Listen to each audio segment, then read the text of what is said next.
बोलिए शिव गुरु महाराज की जय हो। सच्चे दरबार की जय हो।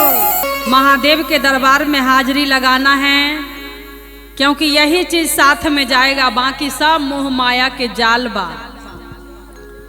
लिखी लिखी महादेव आजू के हाजिरी पूरा करी। लिखी लिखी महादेव आजू के हाजिरी पूरा करी।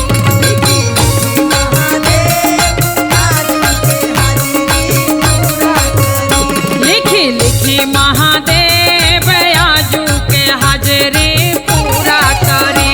लिखी लिखी महादेव आजू के हाजिरी पूरा करी। जय हो।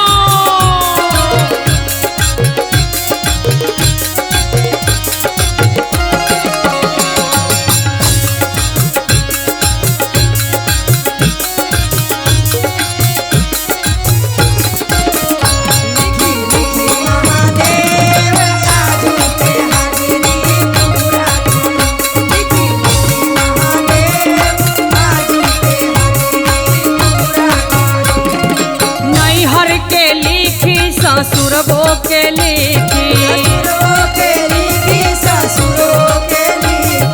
सासू के लिखी ससुर जी के लिखी, जी के लिखी ससुर जी के लिखी। नैहर के लिखी ससुररियों के लिखी, सासू के लिखी ससुर जी के लिखी। लिखी लिखी महादेव आजू के हाजिरी पूरा करी।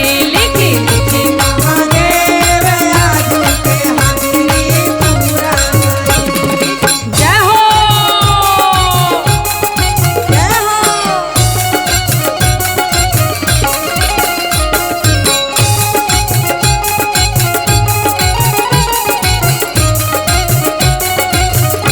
लिखी लिखी महादेव आजू के हाजिरी पूरा करी। पूरा करी।